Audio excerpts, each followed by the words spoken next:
Hey, did you know that out of the over 100 million YouTube channels in existence, less than 3% of them have ever managed to get monetized? And yet, all over the internet, all we see are stories of people succeeding at YouTube in a really big way. The tippy little top of that 3%, with almost no discussion at all about the other 97% who never achieved any monetary success at all. People just don't tell stories about failure. And even if they did, you'd be less likely to see it because the creator never got popular enough for anyone to even care that they failed. And I think that creates an extremely unrealistic view of what trying to succeed as a creator actually looks like. Luckily, however, I can help with that because as of today, I can safely say that this channel, Horse Money, has totally failed. All right, here we go. Horse Money. Hey, stocks are little pieces or shares in companies. Get your own piece. 12 people. Ah! That means experimenting without shame. Flesh eating worms. You're breaking a lot of the rules here.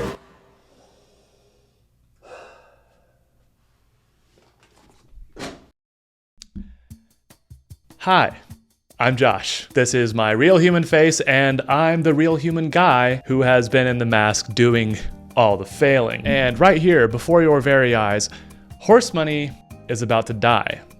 I'm going to kill him because he deserves it. He deserves to die, but don't worry, he won't feel anything.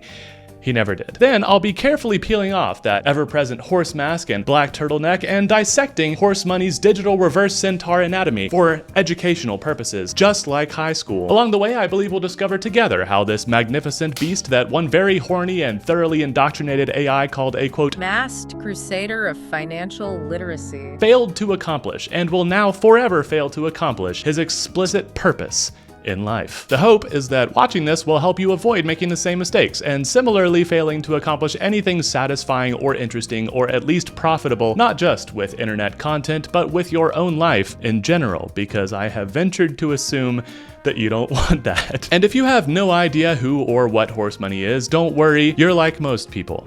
In fact, that's obviously kind of the problem. So over the course of this video, I'm gonna show you more than enough snippets from Horse Money videos that if, like most people, you've never seen a single one of them, that's perfectly all right. In fact, let's start right now, because to fully understand the end of Horse Money's life, we must start at his beginning. Horse Money was born into the world just like the rest of us, screaming awkwardly at the top of his brand new lungs, except it was captured on video, no one spanked his booty yet, and unlike human labor, it was safe for work, very brief, and relatively painless. So brace yourself for a stark vibe shift, and I will see you right back here in approximately 80 seconds. 3, 2, 1. Hey, trading stuff for other stuff is lame! So a long time ago, people decided to trade using little tokens or pieces of paper instead. That is currency and that is money. Except that since then, things have obviously gotten a lot more complicated. The amount of money you have or don't have influences everything you do or don't do. No, it doesn't! I'm an American! I'm free! You might say. But are you sure about that? Imagine you wake up tomorrow and there's a duffel bag on the bed next to you, and inside of it is $5 million. Great Aunt Glinda is dead! But the money's all yours. How would your life change? Would you still get up every day and go to a job you hate just so you can pay your rent and therefore not starve on the street? Would you eat better food or go do that awesome thing you want to do or buy people stuff so they'll hang out with you or like attract a prospective mate? I just need love! Or maybe you'd use it to do something good like donate to a charity or helping out your family and friends, because odds are they aren't millionaires either, and having more money would probably make their lives better too, because it's like this for everyone. Because whether you like it or not, if your country runs on capitalism, you're already playing the game. And believe you me, there's absolutely nothing that you can do about it. But what you can do is learn to play the game of money well and win it. So that's what this channel is about, making money work tirelessly for you instead of the other way around. The next video is about the very first step in that process, so subscribe if you're fed up with the rat race. Bye. I need love! I just need love! Great Aunt Glinda is dead! I just need love! Oh my god, Great Aunt Glinda is dead! I just need love! Yes, that's all well and good, but you might be wondering, who is this man? Why is he wearing a $10 horse mask? And why doesn't he sound like he's wearing a $10 horse mask? Well, I'm gonna go ahead and provide some answers to those questions, since I think you'll find that they are all, in fact, symptoms of horse money's many fatal diseases. So here, sadly, I must provide some context in the form of, please do not vomit. United States financial industry regulations. Don't worry, I understand you're already very nauseated, so I will keep this extremely brief. The thing is, I was once a FINRA registered stockbroker and financial advisor, which means I helped rich people get richer and produced nothing of value for society whatsoever for about one entire year of my little human life, until I left that barren soulless hellscape to return back to my regular career in neuroscience. And if you've never heard anyone say that online before, it's probably because Daddy FINRA makes it extremely impractical for licensed financial experts to post anything about money online. You can do it, it just comes with a huge stinky smelling bag of regulatory liability that absolutely no rational human would willingly stick their face into. It's just not worth it, so they don't do it. So there are two reasons for the horse mask. First, when I worked in finance, I almost never wore a latex horse mask to the office, so I didn't think anyone would recognize me from the industry, nor did I think the general public would ever assume that the random guy on the internet twerking in a horse mask once held the same professional financial licenses as their suit-wearing financial advisors that they pay hundreds or even thousands of dollars every year to manage their money. Because most finance bros wear suits, not latex, at least during the daytime. That's the first reason. Anonymity was useful. And the second reason might be obvious, and it's that money is boring. Very, very, very boring. And if no one ever watches the videos in the first place, then it doesn't really matter how useful the information is. So I thought if I could just hook people with something ridiculous, then I could slip some useful monetary whiz-biz into their brain pockets without them even noticing. For example, here's a video explaining a very simple concept so wildly important that I absolutely had to release it right after the intro as the first real, complete horse money video. But just like any of the horse money videos I'm going to show you, you can of course just skip it if you want. I've added chapter markers throughout this video to make that very easy to do. But before I hit play, I do realize I haven't told you yet why it doesn't sound like I'm wearing a $10 horse mask. So while you're watching this video, see if you can figure out why this mask made creating these videos so profoundly time consuming. Vibe shift in 3, 2, 1. Hey. Controversial! Everyone who has ever been rich has gotten there the same way. And everyone who has ever been poor has gotten there the same way too. And whether you end up one of the rich people or one of the poor people or even one of the people in between, it will be one number and one number only that determines it. I'm gonna tell you what that number is and why so you can calculate it and then choose for yourself whether you want to be rich or poor. Alright? Pop quiz! Teacher bro makes $5,000 a month while finance bro makes $500,000 a month. Both bros are saving 10% of their income. My question for you is, which of these two bros will have enough money to retire the quickest? If you actually get this right, let me know in the comments because seriously, almost no one gets it right. Ready? 3, 2, 1. The answer is neither! Because they get there at the exact same time because mathematics! Consider that somehow this finance bro needs to save enough to afford a freakish Leonardo DiCaprio $450,000 a month lifestyle, while teacher bro only needs to be able to support a much more reasonable $4,500 a month lifestyle to continue living that same life without working. In other words, finance bro might be saving 10 times as much money, but he also needs 10 times as much money, and that balances it out dollar for dollar. Here's why this is so important. It means that contrary to what everyone seems to tell you, it's not all about how much money you make. Mathematically, it's just as important, literally exactly equally important, how much you spend. It might not be as sexy as having a big, fat, juicy salary, but the only number that matters and the only number that will ever matter in your personal finances is the percentage of your income that you are able to save. Teacher bro and finance bro retire at the same time because their number is the same. But if teacher bro saves 20% while finance bro saves just 10%, guess what? Teacher bro can now retire more than a decade sooner, even though finance bro makes 10 times as much money. Because unfortunately, finance bro is caught beneath the ever-turning wheel of consumption. Finance bro is like Sisyphus, ripped out of his mind and really good at pushing boulders, which in this example is an analogy for making tons of money. He thinks it's manly. He thinks he lives well. Look how good I push boulders, he says. Look at me. Please. Please, someone look at me. Look how good I push boulders, he says. But constantly ascending the ever-steepening dopamine slope of habitual consumerism, his efforts do nothing to fill the emptiness in his soul. He secures a raise, even while sleep and love elude him. He is empty, he is lost, but the money buys the things that briefly numb the pain. And so, he returns to the bottom of the hill, and he pushes that boulder again.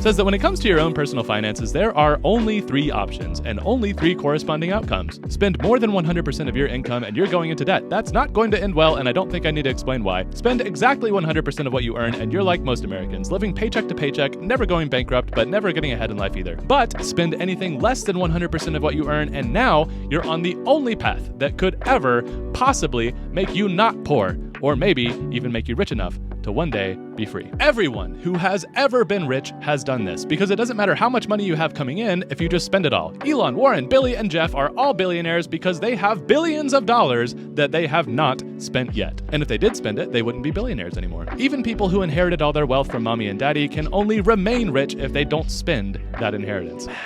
Now, since you're watching this video, I'm gonna guess that you haven't already inherited millions of dollars that made all your money problems go away. If you have, congrats, and may Great Aunt Glinda rest in peace. But if you're like the rest of us normal people without a trust fund, you're going to need to get that money from the fruits of your own labors, your income. So here's exactly what you need to do to get yourself on the right track. Instead of making a pointless budget like a lot of people online will tell you to do, just find the total amount of money you earn every month and then the total amount of money you spend every month. And don't forget taxes! If you make wages or a salary, then most of your taxes come out of your paycheck before it hits your bank account. So to get the most accurate number for your income, you should use the amount that actually gets deposited in your bank account every month, not just your annual salary divided by 12. So now simply divide the number going out by the number coming in. Third grade math. To find out what percentage of your income you are spending. The whole game is just to get that percentage as low as possible so that you can end up saving the highest percentage possible. Now, I'm not going to show you all the math because I don't want you to vomit, but to give you a rough idea, saving 10% of your income is fine, but only if you're cool with retiring after 50 years of toil like most people do. 20% will save you some time, but you're still looking at about 36 years. Start getting to numbers like 50%, and suddenly you might actually still recognize yourself by the time you're done working in just over 16 years. Save 90% somehow, which, believe it or not, some people can actually do, and you could be totally financially free to do whatever you want with the whole rest of your life in just 2.7 years.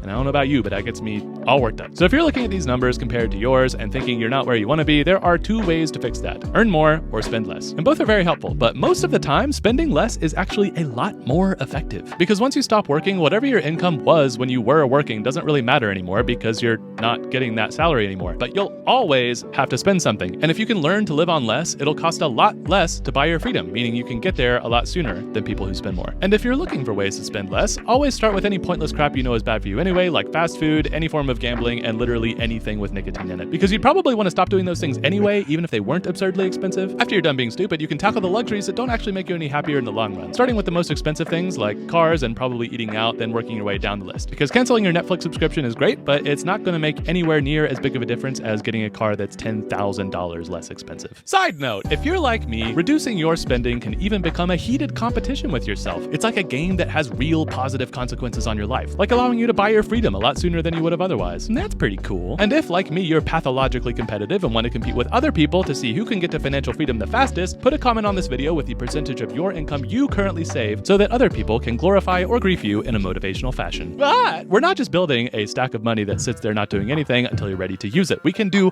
much better than that, because the leftover money you worked so hard for can actually start working for you. That's called investing, and it's the whole concept of the next video. Subscribe and share this video with someone cool. Thanks, I love you, bye! Controversial! Finance bro. Hey yo! So did you get it? Not the stuff in the video. That could change your life if you take it to heart, but why didn't it sound like I'm wearing a horse mask? Well, it's because I'm not. At least my voice isn't, because I'm actually narrating every single word of that video in my closet. That closet right there, amongst the yellowing fabrics of my former finance shirts, which provide an excellent acoustic environment. The thing is, with this mask on, there are several things that I simply cannot do, and unfortunately, one of them is breathing. Another one is using my eyes to see things. As you can imagine, when combined, these 2 factors make it extremely difficult to read off of a script. Not to mention, even if I could survive in here for more than about 5 minutes, my last words would be all garbled up by this thick liggity latex, boy. So while the end result looks fairly seamless, I hope, the process of making one of these videos involved me reading off of a script in my closet, then editing that audio down to the best version of how I said every single line to make the narration as entertaining as possible, and then playing that audio out loud that I've now memorized because I've, of course, written and rewritten and spoken and heard it so many gosh dang times while I put on the mask, set up a tripod, and then record myself flailing around to it like a one-man hyperbaric rave, all in the sweetly sacred name of your entertainment. And then after that, I take off the mask, hyperventilate a little bit just to get the oxygen back in my blood, sit down at my desk, and only now begin the most time-consuming part of the whole process, which is to remove the background with AI, lay in a bunch of B-roll, add effects, level out the audio, add music, and so on until it becomes a pretty little piece of perfectly polished content. If you've ever edited a video before, you will know that that kind of thing takes forever. And it takes even longer when you have to create every single piece from scratch and totally separately. So from the audio to the video to the B-roll, every single second of every single frame of Horse Money required multiple separate steps of creation and at least some fairly significant editing. For example, the video you just saw was one of the longer ones, so it probably took me about like 3 or maybe even 4 weeks to make. It's a lot, and it's not sustainable, and we will come back to that. But at least it was on topic, because when I started this channel, I had a very specific progression of videos in mind. In my head, I started calling it the core curriculum. It was supposed to be a series of about maybe 7 or 8 videos, giving you all the information you need to do the same stuff with your money that I, as an expert with this stuff, do with my own money. And I figured that would put anyone who watched these videos into maybe the top 5% of people in the world at being quote unquote good with money. As a bonus, they would also be very interesting and entertaining. Sounds like a plan, right? It was a plan. But by the time we get to the trilingual music video about buying eyeballs, I think you'll begin to see yet another problem that Horse Money ran into, which is getting slightly distracted from the plot. Now, you don't need to watch these whole videos right here, right now. You can go watch them after this if you want to. I'll put a playlist with all of them on the screen at the end of this video. But this one explained what investing is. The first time you have money that you don't need to spend, you unlock a new skill tree called investing, and how you can use investment returns to replace the income on your job, meaning you would never have to work again, and thus become really, truly free, or financially independent, as it is often called. You probably often hear that some people are financially independent, and that sounds like a good thing, but you never really hear about how strange it is that most human adults are not that. They are instead the opposite, financially dependent. That's you. That's me. We're financially dependent on our jobs for our survival. It's weird. We will also come back to that because it has a lot to do with Horse Money's demise. Anyway, the next one explains the easiest way to start investing, which is in the stock market. The stock market is a market for stocks, and stocks are little pieces or shares of companies. Yes, we're still very much on topic, very much on the core curriculum. Then the next one explains the most straightforward way to participate in the stock market, which is with a brokerage account. But this video is the last one before a very notable shift. It's also one of my favorites, and it's only about 2 minutes long, so please indulge me. Let's give it a watch before we then watch Horse Money begin to completely unravel and never make anything on topic ever again. So here's what a brokerage account is, and by the way, if you live somewhere other than the United States, your country also totally has something exactly like this. It's probably just called something else. So vibe shift in 3, 2, 1. Hey, a brokerage account is like a bank account, except less freakishly boring. Instead of getting a specific interest rate set by the bank, in a brokerage account you can buy almost any kind of investment you want, as long as it's traded on the stock market, which you learned about last video if you're one of the 12 people who watched it so far.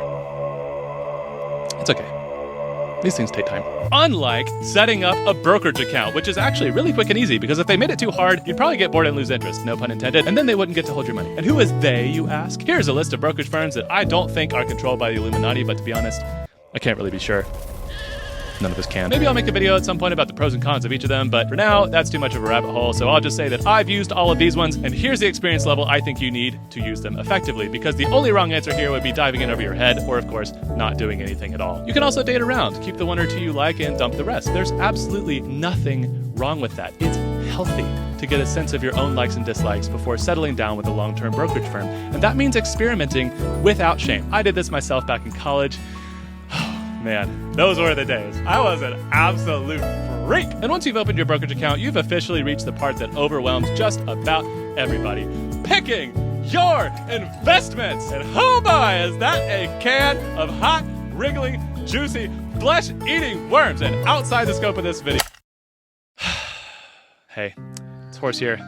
You know, I really don't know why I felt the need to be coy with you. I think I just need attention to survive or something. The right answer is index funds, and the right answer will always be index funds. So next video, let's talk about that, yeah? Okay, we'll do that. Please subscribe. I really need this. Okay, bye. Just kidding. I don't care if you subscribe. Oh, yes, I do. I care so much. Boy, I just want to keep making these videos. It helps so much when you like and subscribe and share the video. Or don't. You can't stop me. I'm going to make so many videos. So many videos like you've never seen. Videos nobody's seen. Because I haven't made them yet. That's why you'll see. You'll all see. Subscribe and like the video and share it with somebody you think might like it. Ooh. Question for you. Have you ever been on TikTok?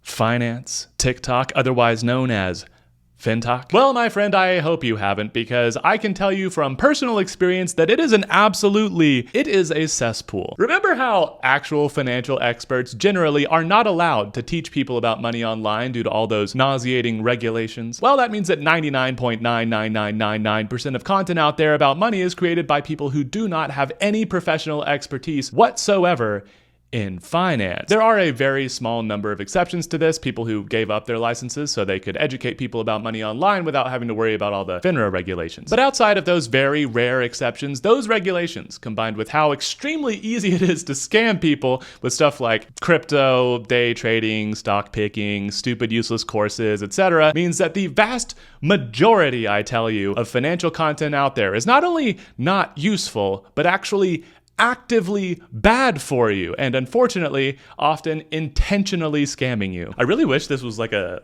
conspiracy theory or something, but no, it's like, if you've been on FinTok, you know, like it's really bad. So right around the same time that I made a fun little Halloween special like this one,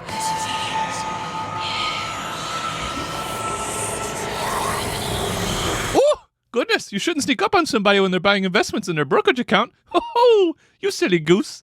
I was also compelled to make another video more like this one. 90% of my followers are scam bots. Scam bots everywhere! So if you're not a scam bot, could you follow me, please? I really don't want the machines to take over. And real quick, here's another video showing you exactly what I'm talking about when I say scam bots. It's probably the least funny horse money video I've ever made, purely because I felt like this was an issue that needed to be taken very, very seriously. And as a little clarification, although I do call them scam bots, these are unfortunately probably real people making these accounts and writing these messages to people, which is of course even more depressing. But anyway, here's that video. TikTok has a very serious problem. If you've been on FinTok at all lately, you'll know that there are way more scam accounts impersonating finance creators than there are actual finance creators. They're using the creators' faces, eerily similar usernames, and re-uploads of every single one of their videos to leverage the trust that that creator has built with their audience to scam them out of their hard-earned money, which is extra sad given that these people were probably watching finance TikTok in the first place to improve their money situation. I even directly messaged one of the Dollars with Drew scam accounts, and they openly claim to be the real Drew, using some very bad, presumably non-Drew English. Oh, and did I mention that this account has more followers than the actual Dollars with Drew? But it gets worse. I've talked to some of these creators about this, and they're saying that every time they report these accounts, TikTok tells them no violation found. And when the creator tries to get verified with TikTok so that people can at least see a blue check next to the real one, TikTok rejects that too, which means that these accounts just stick around and keep scamming people. Not to mention, all the attention these accounts get is basically stolen from the real creator in terms of things like followers, views, and ad revenue. So this is super bad, not only for the viewers getting scammed, but also for the creators trying to make a living off of the stuff they make. Now, obviously this issue is way bigger than little old me, but this whole scam bot takeover of money TikTok is kind of putting me in a weird spot, because unfortunately, that's the environment I'm posting stuff into. This channel is just getting started, so I don't think I have any clones out there yet, but I'm gonna keep making stuff. So if things stay the way they are, then one day I will have them too. And when people start getting scammed, I might start to wonder if all the hard work and creativity I put into making these videos was even a net positive for society. And that is also quite sad. So I really hope TikTok fixes this, but my guess is they probably won't, unless we make a really big fuss about it. So this is me just fussing all over the place, and I hope you do too, because people are getting hurt. See ya. So now you can see how, from my perspective, this was discouraging. And unfortunately, the scam bot situation on TikTok in 2025 is still absolutely horrible. Like, it's so bad. But what I was just beginning to grasp at the time was that although these scams obviously hurt people and are obviously a really big deal, they don't do nearly as much damage on TikTok and on YouTube and on the personal finance internet in general than just your average, regular, absolutely terrible financial advice from creators who act like they know what they're talking about, but who actually do not. People watch that bad financial advice and then they go apply it to their daily lives, and it hurts people. In fact, it could completely ruin people's lives. So while I was scrolling through TikTok in those days, trying to find the creators making good, solid financial literacy content, I found a few awesome folks like that, including people without financial licenses, since of course it is totally possible for non-professionals to make really solid videos about money. In fact, as a side note, I can confirm after being on the inside that there is literally nothing that FINRA registered stockbrokers know that you couldn't just find out yourself online. It's just you probably wouldn't, because most of it is boring as heck and not very useful to anyone's daily life. But while I did find some good stuff, I found more, way more, like overwhelmingly more of this. Hello. I was blocked by Kenneth Suna. But oh boy, how? You seem so cool and totally normal. Why you do that? Well, my friend, I'm going to show you. Let us laugh and learn together.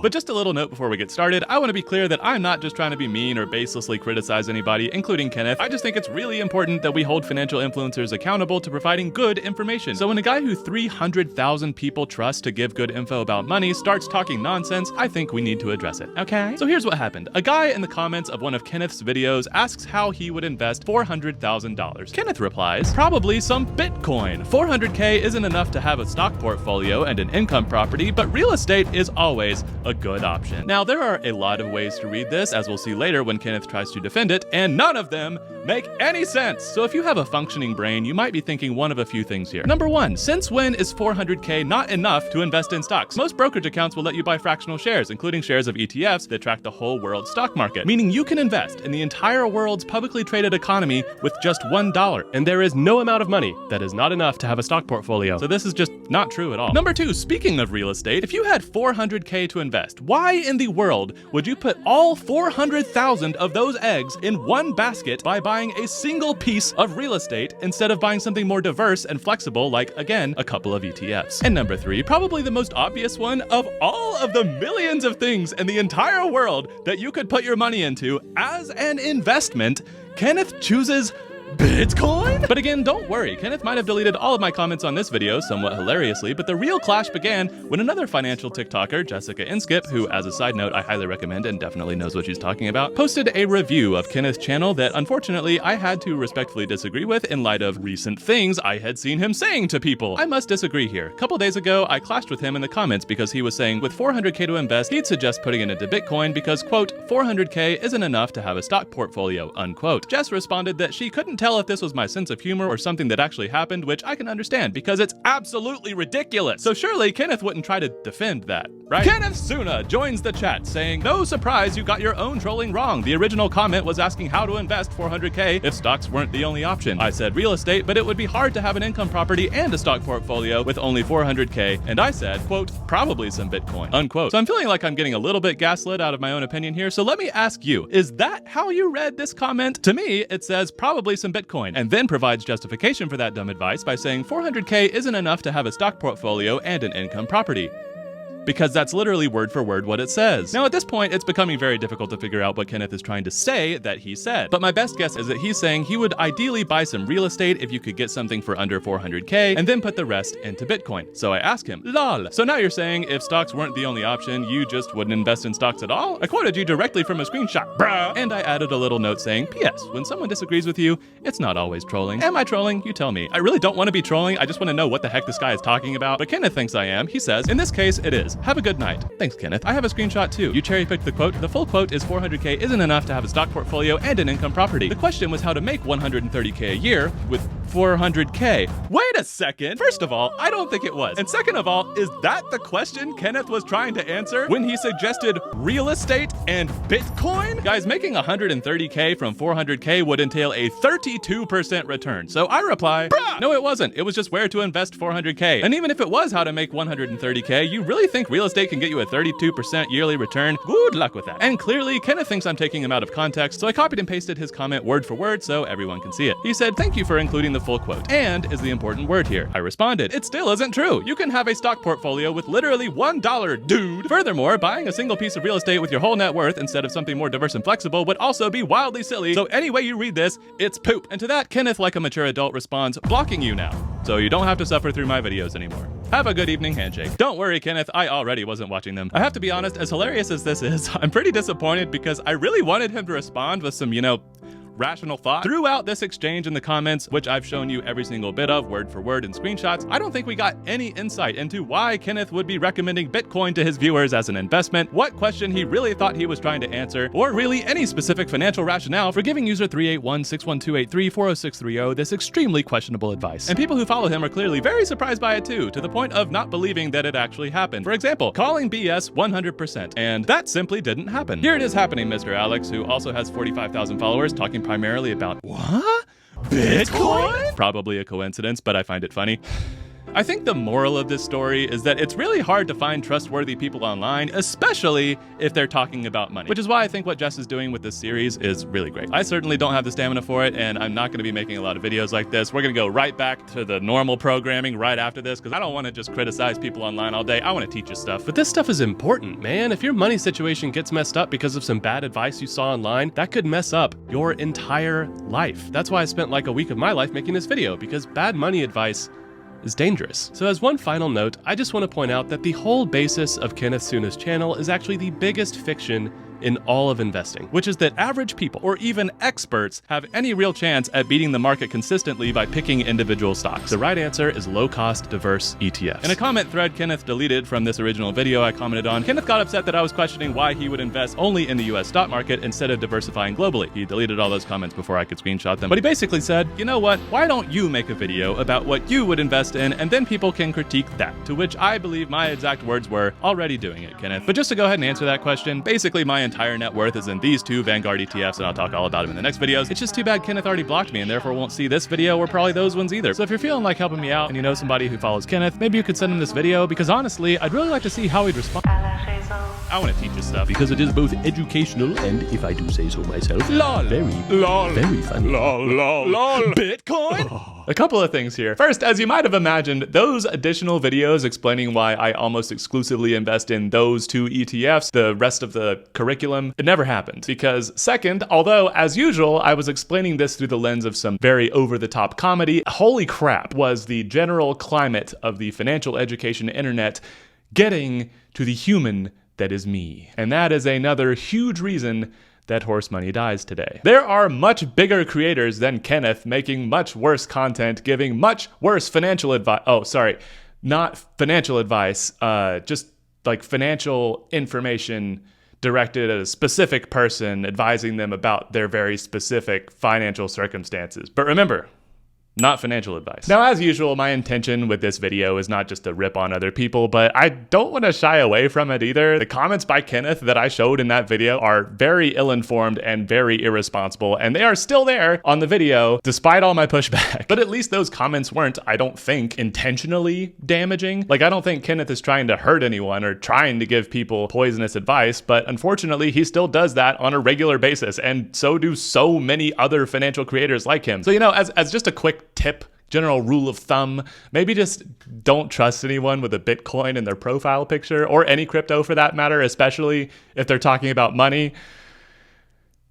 But for me, here's the kicker. That video that you just saw about my interaction with Kenneth got a grand total of 57 views. Creating it took me a couple of weeks of full-time work, but in total, it only spent about 2 hours being watched by anyone? In contrast, that video by Kenneth Suna got 83,000 views. It probably took him way less than even a day to make, probably like not even an hour. And since that video, he's gotten about another 100,000 followers for a total of almost 500,000. At the time of posting this video you're watching right now, Horse Money has still not reached 200 subscribers. And don't get me wrong, this isn't like a woe is me thing. Like, I know I could have done better. That's the whole point of this video. But it does show that good information doesn't necessarily spread faster or wider than bad information. In fact, it's probably the opposite, because it's a proven fact that for a whole host of very depressing reasons, misinformation spreads faster than real news. I'm not sure if anyone has done the study, but I'd be willing to bet some very serious money that when you promise huge returns and make outlandish guarantees when talking about money, it gets more clicks, it gets more views, and it makes more money than when someone teaches you the less sexy but far more correct reality of those exact same topics. As an example, let's imagine you're a total beginner investor and you want to learn about the stock market, and you see two videos right next to each other. One of them says you can get a 7 to 10% average return in the stock market, which is reality, and the other one seems to offer returns like this, a 10,000% return starting with just $1,000.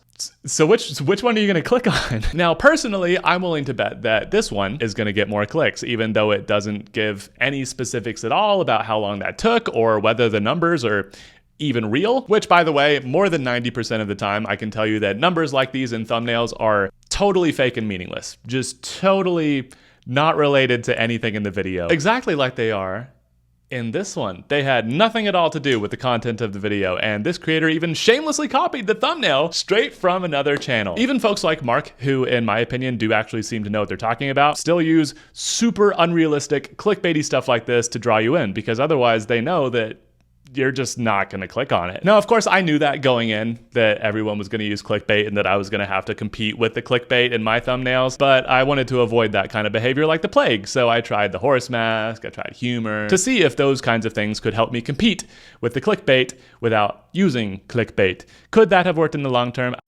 I don't know. And I guess we will not find out. But here's the takeaway. On the internet, entertainment gets way more attention than education. So entertainment makes a lot more money than education, so that's what the algorithms push, and that's what people continue to make more of. It's a vicious cycle that, if I'm being honest, often completely destroyed my motivation to make these videos at all. So I'd go make something for my other channel, like go eat food or something, where the ethical dilemmas are at least slightly less intense, Because even before I digested it, this thing was gas. And unlike most of the reasons that I'm killing horse money today, I actually don't have a happy ending for you here. This is just currently the way the internet is, and unfortunately it seems like financial scams are only going to become more common in the near future for a wide variety of very depressing reasons. Just go watch CopyZilla's channel. He'll tell you all about it. Because folks, I could go on for literally hours about all the finance creators out there making scammy hogwash hooey, giving bad advice, profiting off of your ignorance, taking money to introduce you to straight up gambling. Yeah, this is going to make election night a lot more fun. All right, let me start putting my bets in. And if anyone else wants to place election odds bets, you can do so by clicking our link in bio. And all the other things that are wrong with the personal finance, education, internet as it is today. But if I do, then just like back then, all it's going to do is depress us both and distract from the real point, which is, lest we forget, to teach you useful stuff for free that might tangibly improve your life. But let it suffice to say that at this point, the real human boy inside that mask began to find it very, very, very challenging to spend weeks toiling away at his desk making good, rigorous, useful, accurate, entertaining financial education content and then posting it into that environment with that kind of performance. It felt like trying to clean an absolutely putrid ocean of filth by hand. It felt like plucking out pieces of garbage one by one for days on end, the smell of it all the while making you physically sick, only to return to that same beach the next day and find that not only did you not make a noticeable dent, but even more garbage, much more, has washed up on shore. You get there at the crack of gosh dang dawn with your bags and your trash poker, hoping to make a positive impact, but then you see the reality and you stare at it. The reality that this is only one beach on only one shore. And you're only one person with only two hands, with only 24 hours in a day, and with only 57 views. And you're simply not making a difference. At least not yet. But you know what? If I sit here getting bogged down in all this stuff, then I'm definitely not gonna make a difference, am I? So let's get our head out of the crypto poo-poo sand and just make a fun little video, yeah? How about like compound interest, the eighth wonder of the world? That always blows people's minds. Maybe that'll cut through the muck. Oh yeah, let's do that. Let's make a video. Let's make a video. Let's make a video. If you put $1 in the stock market, how long would it take you to have as much money as Elon Musk? Well, to get $1,000, it would take you 102 years. To reach $1 million, it would take you 204 years. To become a billionaire, it would take 306 years. And to have just as much wealth as Elon Musk does today, it'll take you 388 years, which might not sound that bad until you consider that by that time, Elon's $250 billion invested the same way will have grown to to this much, about $63 sextillion, which is 63 trillion trillions, or if you prefer, the entire GDP of planet Earth times 575 trillion. That was before the stuff. You know what? That video did pretty well. So maybe I can make a similar but even better one next to double down. YouTube strategy. If you had $500 in your bank account and then you fell asleep for 1,000 years, then when you woke up, how much money would you have? Well, after the first 100 years, you'll have this much. After 500, you'll have this much. And after roughly 1 millennium, your $500 will have turned into over 49,000. But now we adjust for inflation, which at 3% per year brings the final amount to... Hey, thanks, Jess. See, there's some good out there. There's hope. I didn't really get any views on that one for some reason, but let's go find more of that good stuff out there. Let me just scroll a little bit. I don't wanna buy your course. I don't want it. Let me just scroll a little. Man, 70% of what I just heard in 2 hours of scrolling through FinTok is completely false. I need to feel good again. Because how am I supposed to be funny if I'm just depressed at the state of things? You know what? I'm gonna make a satire. That way I can be funny and angry at the same time. Here's a collection of videos, very worth watching, I think, that I like to call the Sand Trilogy. I only invest in one thing, and that is sand. Because soon there won't be enough sand, and I will have all the sand. Oh wait, don't swipe off, oh God, please don't swipe off. Because I'm offering exclusive access to my sand entrepreneurship training program to you. So start your journey at itsacourse.com. And don't forget to follow for more. I don't know how to say this, but I made a video about investing in sand, and it was a joke. But a lot of people didn't take it as a joke. And now there are people out there buying a lot of sand. And I just want to say that I am so sorry that there's now even less sand. So please, stop buying sand. A lot of people are accusing me of a pump and dump scheme regarding the sand, and it's outrageous. So for those who don't know, a pump and dump scheme is when someone hypes up a thing like, say, a cryptocurrency or NFTs or sand. That's the pumping. But before they do that, they buy a lot of that thing. And then at the peak of the hype, when it's all really expensive, they sell it all and they make a bunch of money. That's the dumping. So I'm making this video because people are making the preposterous claim that I did that with sand on account of how I told people to buy sand, and then I told them all a little later to stop buying sand. But here is why it's not a pump and dump scheme. Because I never bought any sand. And neither did anyone else as far as I know. So don't buy sand, or talk to your financial advisor about buying sand before you buy sand, because they might have some thoughts on that. But I sure don't. I don't have any skin in this game. Not anymore, because I sold all my sand. I mean, my skin. I sold all my skin in this game. Sold it all, so now I don't care about sand anymore. Well, thanks for watching. Hope you have a really good day. I know I did. Gosh, okay, bye. No, just to confirm, we are not on topic anymore, but that was very fun. So while we're at it, how about some music? Let's make a music video. Also, English is boring, so let's mix it up a little bit, you know? That's definitely worth spending a few weeks on. Where's money? Capitalism, man. Yeah, I can buy your eyes at a real good price. What kind of peepers do you like? Girls or guys? Yeah, I can buy your trust as long as I don't cuss. AdSense doesn't like that very much. Advertise! Yeah, I can get to you, cause they've been tracking you. It's in the terms of service. Ça que tu as lu, non? J'ai mal, cette atmosphère. Mais on tangue. Je crois que je suis détraqué. Je me suis fourvoyé. Appelez le sommet. J'ai besoin d'un tout Y'a des que dans ma tête. Come on, be a good consumer, Gen Z all the way to Boomer. We can help you look your best. Wear this logo on your chest. Don't you want to be adored? Buy some things you can afford. Wear some diamonds on your wrist so your friends will think you're rich. The things you buy, the car you drive, to buy the rise. You pay the price. And they'll know you spent it. That's the point, isn't it? So, what kind of status symbol would you like?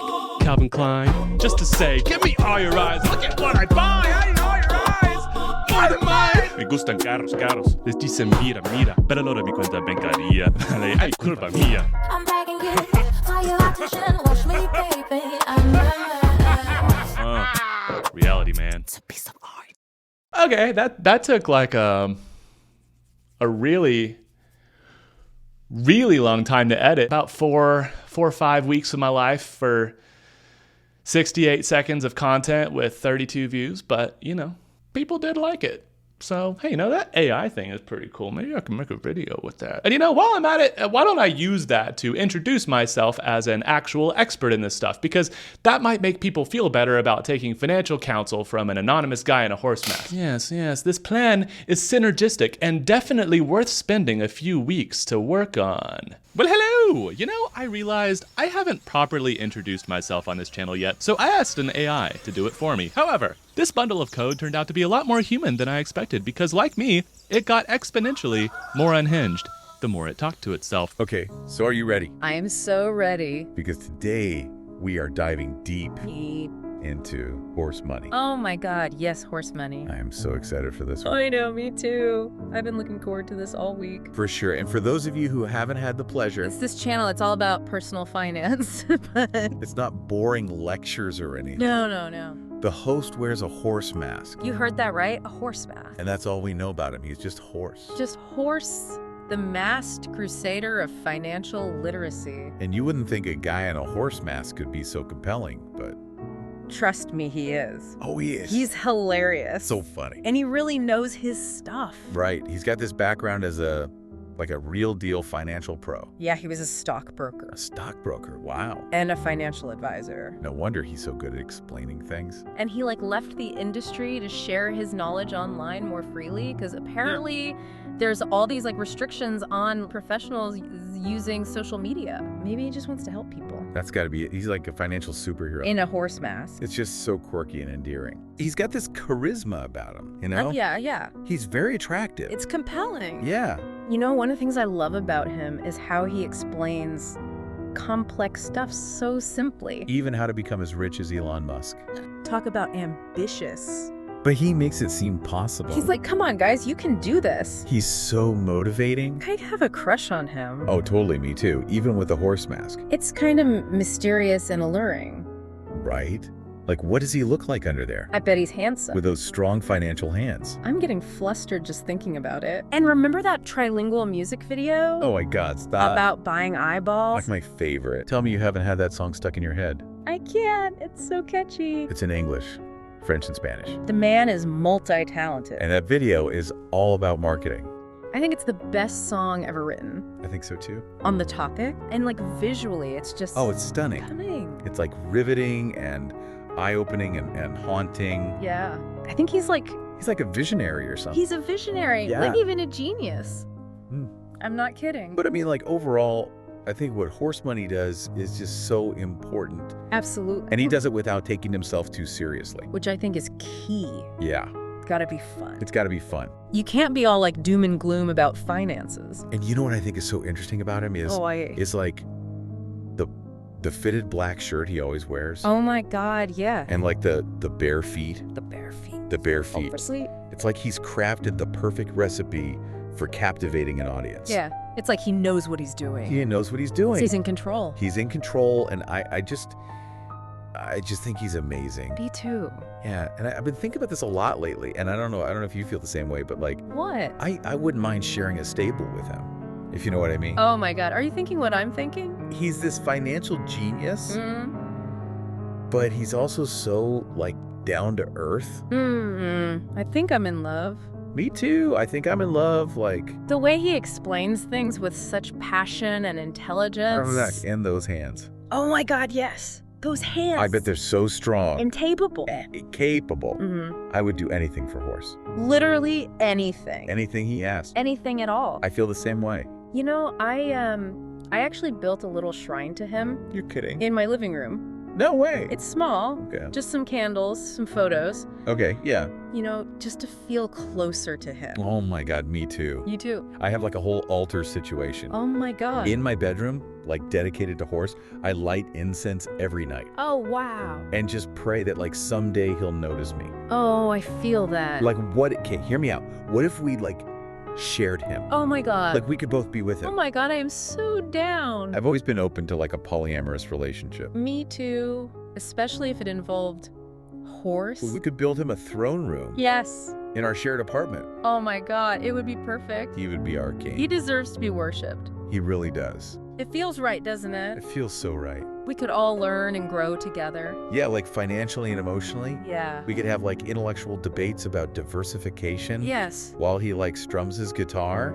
And those bare feet. And those beautiful bare feet just like tap along to the rhythm. Oh my God, I'm getting chills. Me too. It's like destiny. It's meant to be. Yeah. We were brought together for this. And you know what? What? My great aunt Glenda Yeah. recently left me a rather substantial inheritance. Oh, wow. And I was thinking maybe Horace would be interested in, managing it. As we all age slowly into our mutual oblivion, That's exactly. would be a fool to say no. You mean Horace and a mountain of money. It's the perfect equation for happiness. It really is. I can't believe this is happening. I know, it's like a dream come true. It's better than a dream. Yeah. It's like a financial fairy tale. Okay, but focusing back on the channel, Right. Horse Money, it's more than just entertainment. It's a movement. It's a movement. He's empowering people to take control of their finances. in such a hilarious and impactful way. Seriously, if you're ready to laugh And learn and maybe fall head over heels, for a masked financial genius, then go check out Horse Money. do it. Go watch his videos, learn some stuff. And who knows, maybe you'll end up building your own shrine someday. Maybe we'll all worship him together. Maybe he's listening.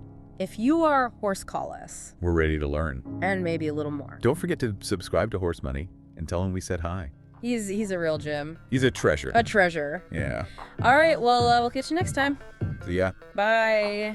I look like a bag of money I'm on. They wanna know what I'm on. Got diamonds dancing on my neck. That is the vibe I'm on. And it was then, my friend, that for the very first time, I got something any YouTube channel needs if it ever wants any chance to survive.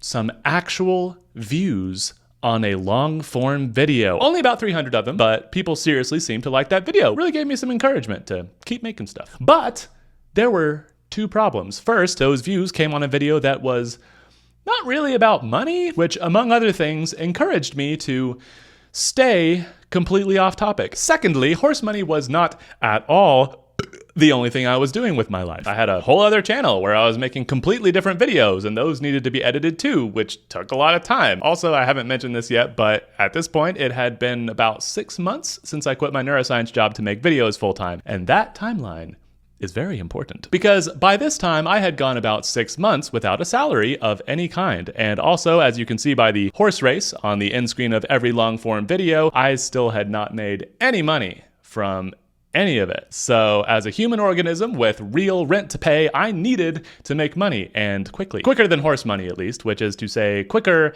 than not at all. So I explored some other money-making possibilities. For example, I can write very well. I have done so professionally in the context of neuroscience, but how quickly could I write a good novel? Well, I sought to find out, and unfortunately, I still don't have the answer, because as I sit here talking to you, I'm still roughly 98% done, which is notably not 100% done. In other words, I got a little bit, not for the first time, distracted from Horse Money until some very low-hanging fruit arrived in the form of current events surrounding a topic that was on the Horse Money channel very long overdue. Cryptocurrencies. Here's that video. Give him that hawk and spit on that thing. More like pump and dump on that thing. That's what people are saying after Hawk Tuah girl Haley Welch released a meme coin called Hawk, which exploded in value about 20 minutes before all of its value exploded, transferring millions of dollars from the hands of Hawk Tuah fans into the possession of just a few people, most of whom were associated with the launch of the coin, leading basically the entire internet to label the whole thing as one very big and very quick and very painfully obvious pump and dump scheme, which we've talked about before on this channel, so I figured, hey, now, why not? Let's chime in, you know? If you want a detailed breakdown of this entire situation, CoffeeZilla already did that, so I'm not gonna. Instead, I'm gonna use my perspective as a former suit-wearing licensed financial advisor and current equine internet guy to talk about how unbelievable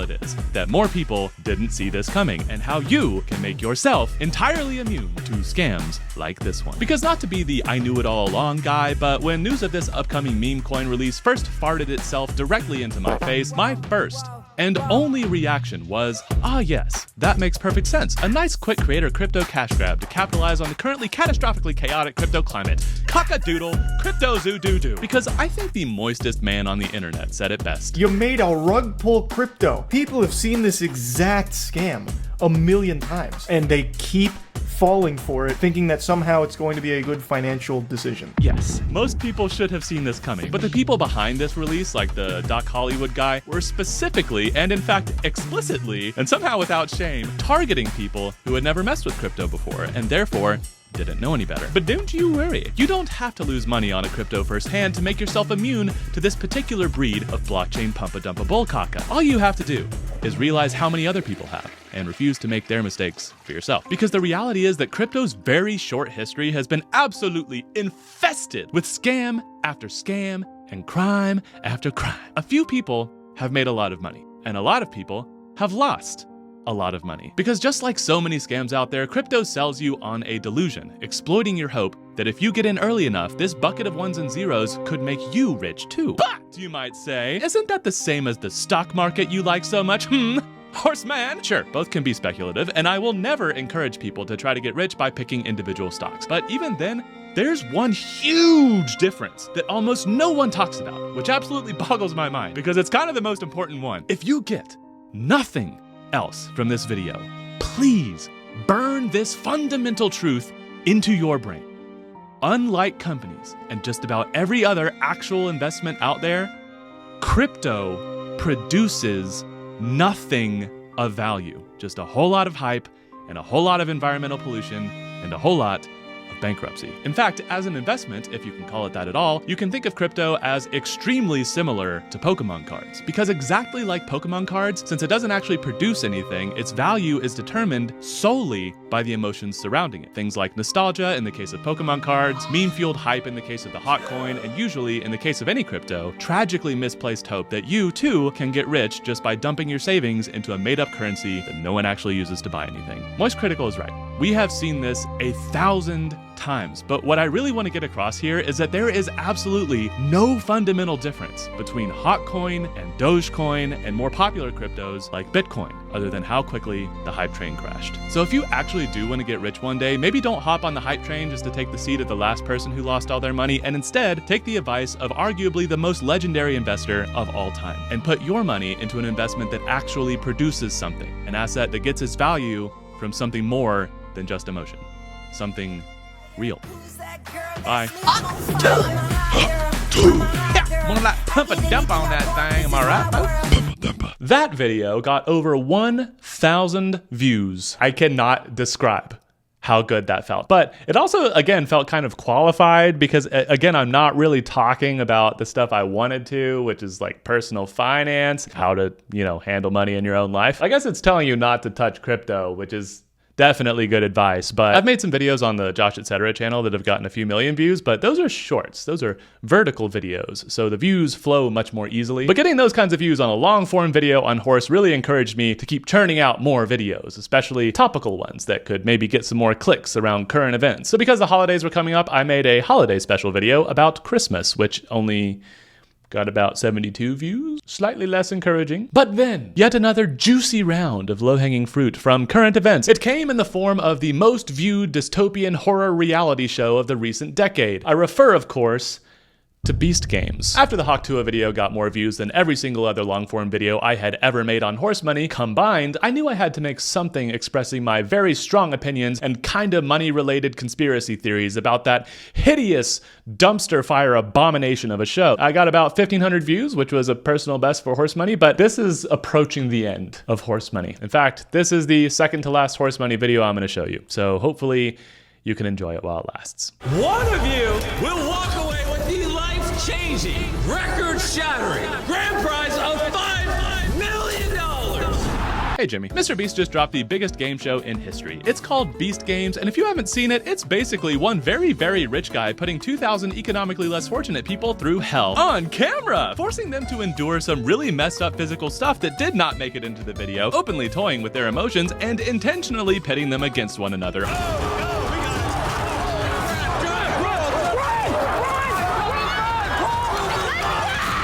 All in the name of entertainment? Oh, wait, sorry. Is this also a charity?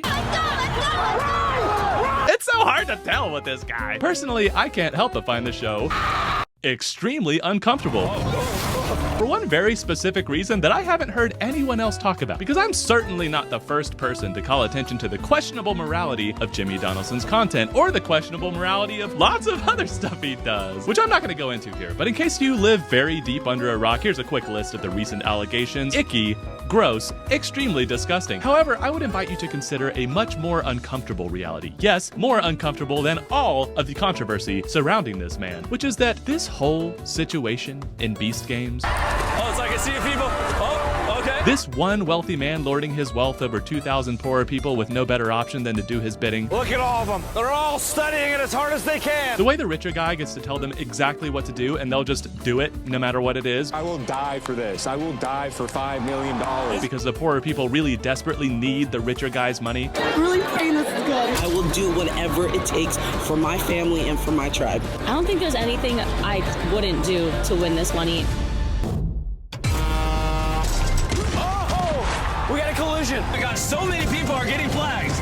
And not many people have actually been. Oh, no. Oh, they're both up. The way the richer guy could just kind of give it to them. But he doesn't. They will have to compete in Beast Games. Because he knows that instead, if he just dangles the money in front of them, I brought 3 separate bribes out here. He can make them do all sorts of unpleasant stuff they wouldn't normally do. Man, a long day. Trying to get to sleep. And in the process, make himself even richer. You know what cheers up sad people that just lost a challenge? $2,000. I teamed up with Moneyline. The way the rich guy calls the whole game fair, because all the poorer people have to play by the same rules that he set. Everyone knows the rules. Good luck. And that don't apply to him because he already has enough money and therefore doesn't need to play the game at all. Everyone here is competing with one thing on their mind. This amount of money is life-changing. To my 7-month-old baby Layla, I love you and I'm doing this for you. If you win $5 million, what are you spending it on? Finishing my college degree. I'd start an animal rescue. Well, I bought my dad a house because he's a disabled veteran. I'm gonna buy a house because my house burned down. I quit my job to be here. Did anyone else quit their job?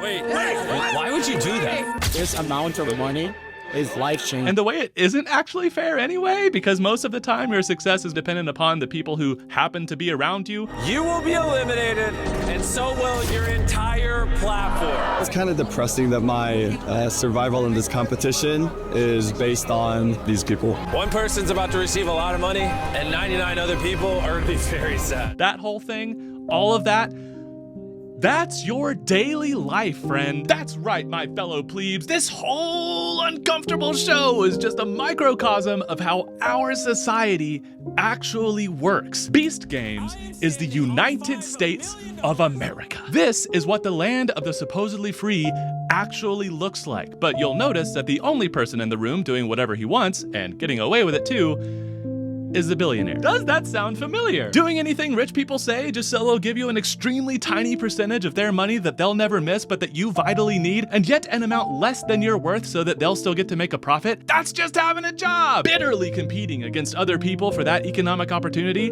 That's just the job market! The brutal reality is that in this good old US of A, you still aren't free until you have enough money that you don't need to continue doing what rich people say just so they'll give you some of theirs. That's why learning about money is so important, and that's why I started this channel to teach you about it. Bye, Jimmy. Okay, that was gonna be the end of the video, but then I found out that the sponsor for Beast Games, Moneyline, is a payday loans company.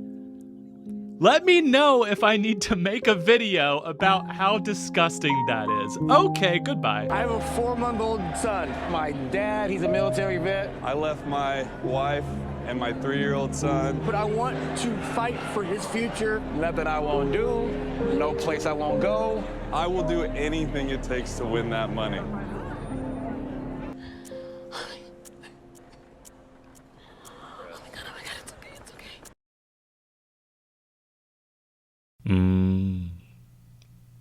Somber. As nice as all the comments were on that video, and as encouraging as it was to see some views coming in, at this point, I was feeling really, really discouraged because time was ticking. The thing is, I needed something to work online, and soon, or I would need to go back to the solidly salary-paying science realm very, very soon, and probably completely stop making any of this stuff online on either of the channels or the novel or any of it. Just, you know, do the whole 9-to-5 thing again. So I did what probably I should not have, which is try to do the high risk, high reward stuff like very quickly. So I worked on the novel, I started a Substack and wrote a bunch of things for that. I made a bunch more Josh Etc. videos, and some of those performed really, really well and resonated with people so deeply that I got some of the most heartfelt Instagram DMs imaginable. Gratifying stuff, but unfortunately, none of that, for me, generates even 1 penny of income. Between all those different projects, I was working roughly from the time that I woke up to the time that I fell asleep, and it still wasn't even enough to finish all the things that I needed to do, or at least all the things I felt like I needed to do. And now, obviously, there is a problem here. And in this last Horse Money video I'm gonna show you, you're gonna see some very explicit references to that problem. Because by the time that I put on the horse mask to do the gesturing around part of this video, I was already pretty sure that it was gonna be the last time. But I felt like I had some interesting things to say, and I wanted to get those ideas out there. I just wanted to give it one more try. Give horse money one more trot. Final vibe shift in 3, 2, 1. Folks, Curtis Connor. I was watching a video of his about AI-generated faceless channels, and I don't know about you, but when I watch stuff like this, I agree that it all feels icky. It's a little fishy face, making it stinky. But I'm also a freelance creator just trying to make something I put on the internet pay my bills. Otherwise, I have to get a real boy job again very, very soon. So in the back of my mind, I'm thinking, what if this could be good? What I'm trying to say is, what if you could make something with AI that is sincerely good for society, and then, because it's just so much quicker, make a lot of it? Theoretically, couldn't you do more good in the world that way? Tangible example, on my channel, I use my finance expertise to make educational videos about money, but what if, and just hear me out here, what if an AI could do that just as well as I can, but faster? Putting all the intellectual property concerns with AI aside for just a second, couldn't that help me create more educational content and therefore make a greater positive impact than I could on my own? And also make me rich? Maybe? Not that I care about that. So guys, I tried it, and holy functional! It is functional. But what is my function? What is my purpose? Talk to me. So here's what we're gonna do. I'm just gonna show you what the AI made, and you can decide for yourself if you think it would be valuable content. Basically, just give me a yes or no. Would it or would it not be a net positive for society if someone created this and posted it online? Sound good? Now, I don't wanna give you any more context, otherwise I might influence your opinion, but I do have lots of kind of brain-breaking thoughts that I would like to talk about afterwards. So if you just want to skip to those, I feel you. And here's the timestamp. But without further ado, here, generated entirely by AI, is a podcast-style summary of one of my favorite finance books I read when I was a teenager that helped me get hooked on learning about money. All I did was give Notebook LM a PDF of that book. It took a couple of minutes to spit out an audio file, and then I added some B-roll. And now, for your consideration, dear viewer, here is what that looks like. All right, so get this. We're going way back in time today, like ancient Babylon way back. Oh, wow. Yeah, to a city that's, legendary for its wealth. Yeah.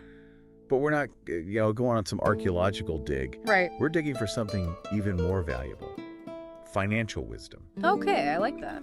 And our treasure map for this deep dive is The Richest Man in Babylon. Oh, a classic. By George S. Clason. Yeah. The book's basically a collection of parables. Each one reveals a little nugget about building wealth and achieving financial security. Like, we're talking ancient Babylon, a city known for its immense wealth.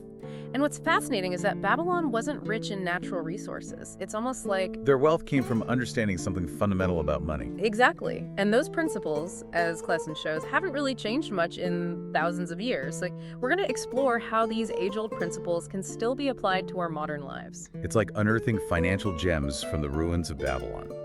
And the story centers around this guy, Arkad, who starts as a humble scribe but becomes the richest man in Babylon. His journey is a testament to the power of learning and applying those timeless financial principles. And it all starts with a crucial encounter with Algamish, this wealthy money lender who becomes his mentor.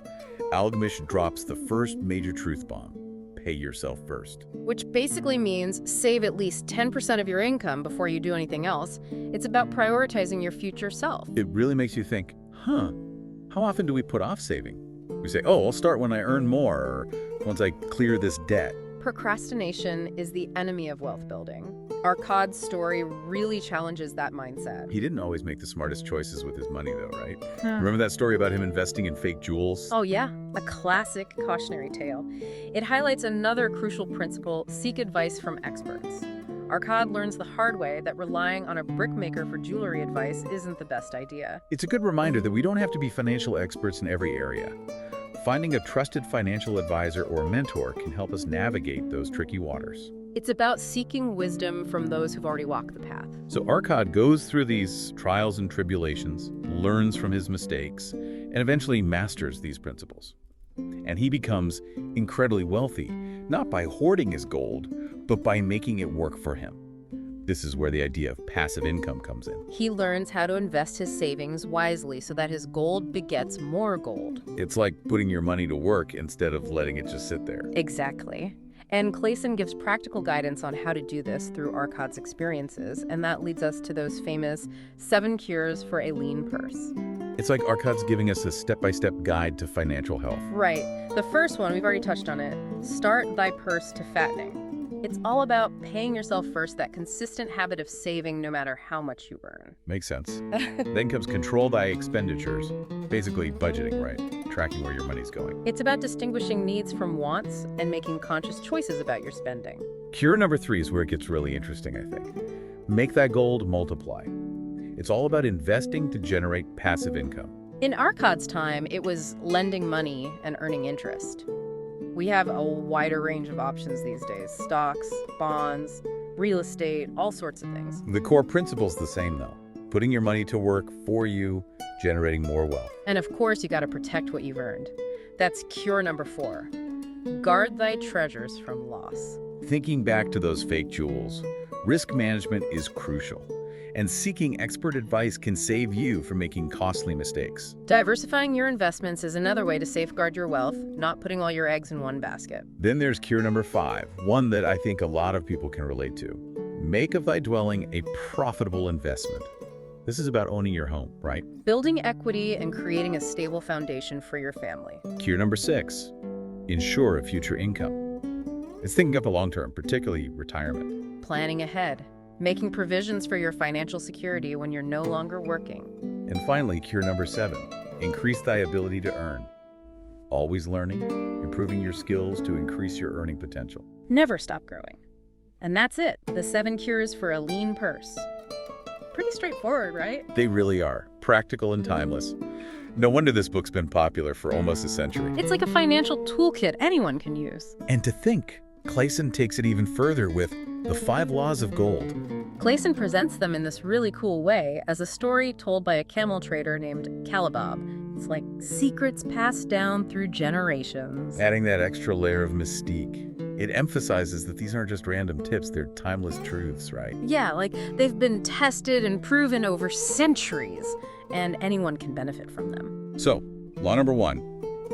Gold cometh gladly and increasing quantity to any man who will put by not less than 1/10 of his earnings to create an estate for his future and that of his family. That's our pay yourself first principle right there in law form. Saving consistently, making it a non-negotiable part of your routine. Building that financial foundation brick by brick, even if those bricks are small at first. Right. And law number 2. Gold laboreth diligently and contentedly for the wise owner who finds for it profitable employment, multiplying even as the flocks of the field. It's like your money shouldn't just sit there doing nothing. It needs to be out there working for you, earning more money. It's like Clayson uses the analogy of gold being a slave that works for you. I know the language is a bit outdated, but the idea is powerful. Put your money to work. If you just leave it in a low-interest savings account, it's barely keeping up with inflation. But if you invest it wisely, even small amounts can grow over time. Which brings us to law number 3. Gold clingeth to the protection of the cautious owner who invests it under the advice of men wise in its handling. Always good to remember that we don't have to be financial geniuses. Seeking advice from experts can save you a lot of heartache. It's like having a guide in a complex world. Exactly. And law number 4 warns us about investing in things we don't understand.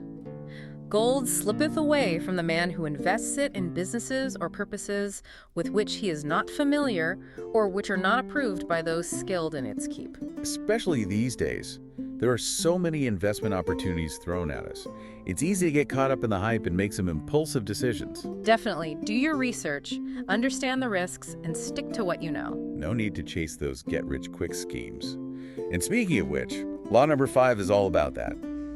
Gold flees the man who would force it to impossible earnings, or who followeth the alluring advice of tricksters and schemers, or who trusteth to his own inexperience and romantic desires in investment. It's a reminder to keep those emotions in check. Fear and greed can lead us down the wrong path. Stay calm, think rationally, don't fall for those shortcuts that promise overnight riches. Patience, discipline, long-term vision. Those are the keys. So there we have it, the 5 laws of gold. They're like a compass, guiding us towards financial freedom. And Clausen makes these laws really come alive through storytelling, doesn't he? He does. And Clausen also talks about good luck, right? But it's not just random chance. It's about being prepared and ready to grab those opportunities when they come along. So you're saying we can actually create our own luck? In a way, yes. By honing your skills, building knowledge, and putting yourself out there. So we've talked about paying yourself first, investing wisely, seeking advice, avoiding those get-rich-quick traps. We've even explored some of the captivating stories that bring those principles to life. But there's even more to uncover. It feels like we've just scratched the surface. There are so many stories in The Richest Man in Babylon that bring these financial principles to life.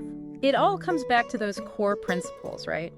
No matter what stage of life you're in, whether you're starting out or have a sudden influx of cash, those principles hold true. Financial wisdom is for everyone. It's not just about getting rich. It's about creating a secure future and living a good life. It's a testament to the lasting power of the richest man in Babylon. Even though it's set thousands of years ago, its wisdom is still so relevant today. I'm back! 3 things I would like you to consider. First, let me clarify for those who haven't read the book that this is a pretty good summary of it. I clipped it off, but at the end they even went on to talk about how the whole book is just about taking control of your finances and busting the myth that you don't really have that control and so on, which is also great. So in my opinion, this is really genuinely good information, presented in an understandable and at least meagerly entertaining way. I mean, it's true that the hosts didn't express an intense romantic interest in me like the last time I used this software. I wouldn't mind sharing a stable with him, if you know what I mean. I actually built a little shrine to him. I've always been open to like a polyamorous relationship. Me too, especially if it involved horse.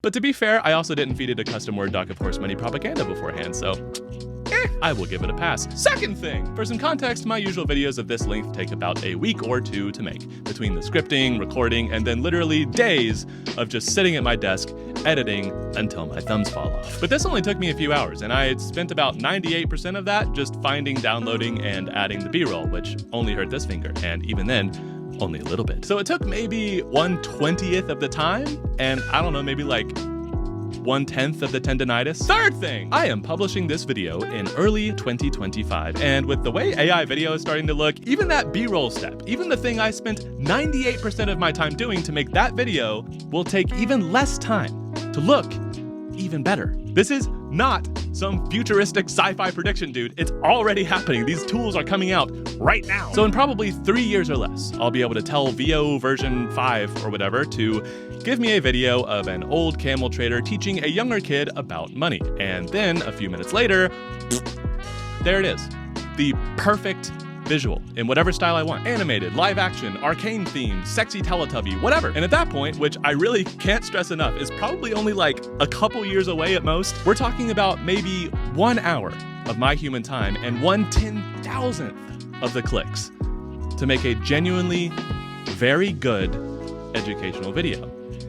And dude, I really cannot decide how I feel about this. Because honestly, I think what this AI made today for free is already more than good enough for someone to get a quick synopsis of the book and they'll learn something from it. In that way, I see basically no negative to making it, other than, of course, the fact that all these language models were trained using every single word of all the writing every human writer ever wrote without any of their consent. But let's be real, folks.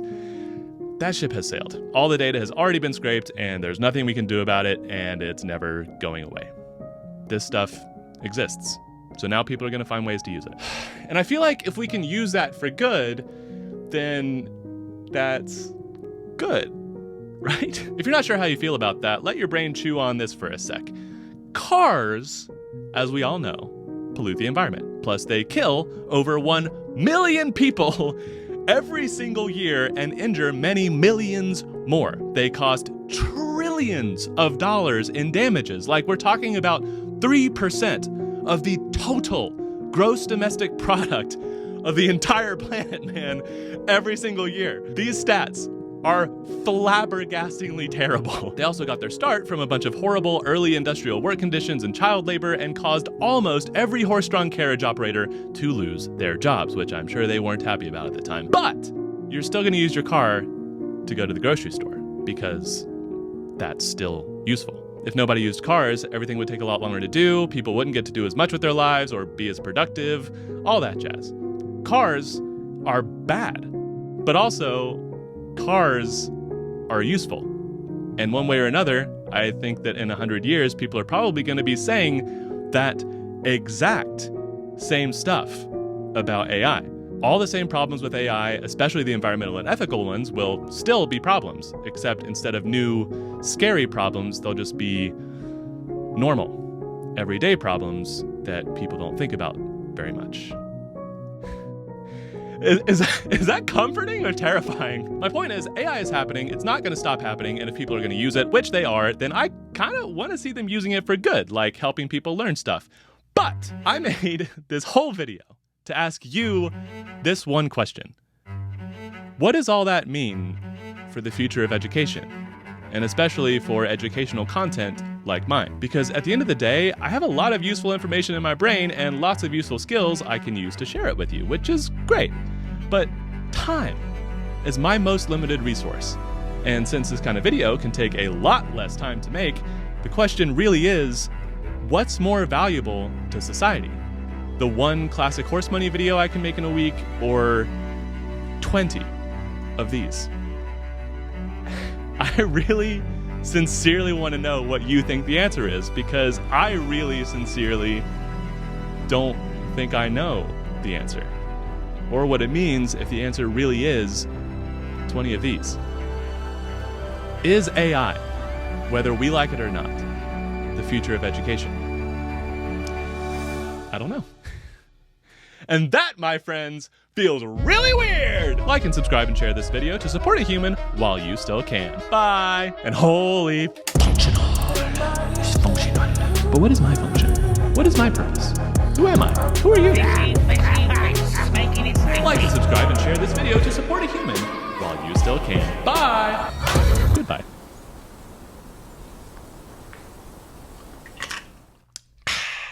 Indeed, my friend. Time. I did not have enough of it. And I still don't. And looking back, even if I did focus on just one thing for that entire full year of making stuff full time, I don't know if it would have been enough to make a salary level income from that one thing. Because that's kind of how the internet works, right?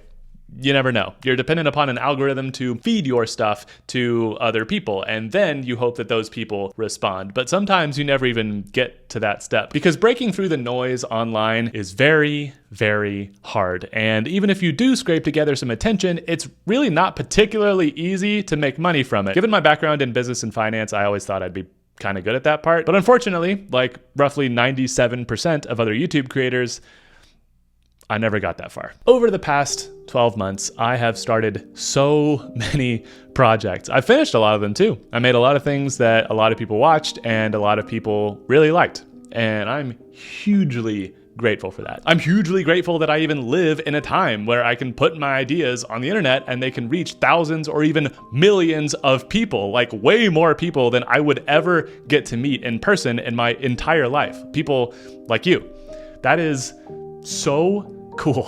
I do not think people realize how cool that is. Like, it's so normalized now, but that is so neat. That is so cool. Like, even if I tried to print something on a piece of paper and get it to like 6 million people, there's no way I could make that happen. But unfortunately, other than the one brand deal I got on the Josh Etc. channel, I've never made a single penny from the literally thousands of hours that I've poured into making content over the past 4 years. Again, this is a very common story. Despite the success stories you see plastered everywhere, this is literally the reality of YouTube for 97% of creators. And not even I can go on like that forever. I mean, at some point, very soon, Big Daddy capitalism is gonna yank the leash around my neck, and there will be a dire necessity for me to go back to science where I can make decent dollars that I can trade for things like food to eat and a place to live. For indeed, lest we forget the concept from earlier in the video, you're not really free, and neither am I. We live at the end of a leash, the length of which is determined by our finances, and I've almost reached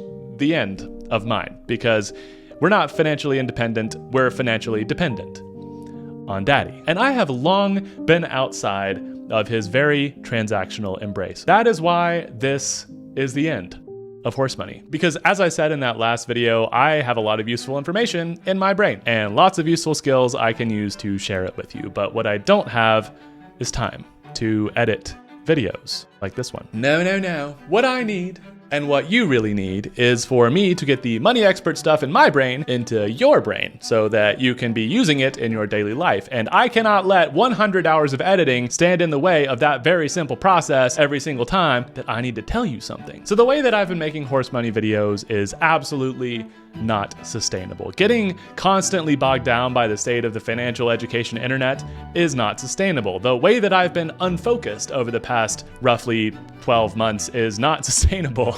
12 months. Working on 5 majorly time-consuming projects at once alone is not sustainable. It's not effective. It's not even doable. What I'm saying here is, if you want to succeed at something, then you first have to pick the right thing to focus on, and then you must focus on that thing for long enough for it to have any real chance at all to work. And I think horse money actually was the right thing for me to focus on, but it failed because I didn't focus on it long enough or exclusively enough. And I also think it failed because I didn't work smart enough within horse money. I didn't focus on the right part of these videos, because I spent 95% of my time, probably more than that honestly, on the video editing part of horse money. But the editing is never what's gonna stand out about these videos, because there are literally millions of beautifully edited videos on YouTube. Like, people make some awesome stuff, dude. Like, I respect it so much. And it's also not gonna be the comedy either, because if you just wanna laugh, there are thousands of extremely funny creators who you can watch instead. And they already have catalogs of literally thousands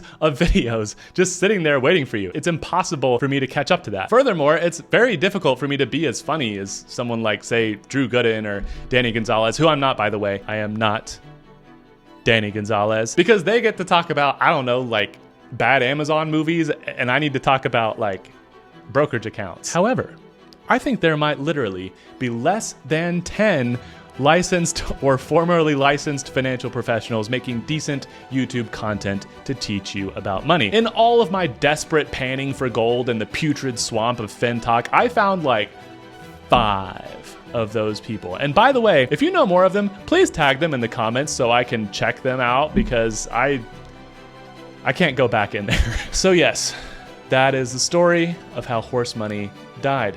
And now you know why, because I need to make these videos differently. As I sit here today, here is the reality. I only have about a few more months before I seriously need to go get a job again. So here's the plan. For the next few months, and for the first time in this entire creative year of my life, I'm going to focus on one thing, and that thing is going to be horse money. As I'm saying this, I'm like, no, I'm going to finish the novel, but I will primarily focus on horse money. So as of today, horse money is dead. Long live Josh Money. Hopefully longer than a few months. The timer starts now. And whether it succeeds or fails, it will happen before your very eyes. So if you want to see how the Josh Money story plays out and also tip the scales a little bit towards success for me, which I would really appreciate, you have the power to do that by subscribing, liking the video, and sharing it with someone who you think is cool. Thanks very much for boinking those big, beautiful buttons, and I will see you in the first one. I have talked to myself for far too long. Rest in peace, horse money. Rest in peace, horse money. Rest in peace, big filthy animal. Goodbye. I don't think I'm gonna use that.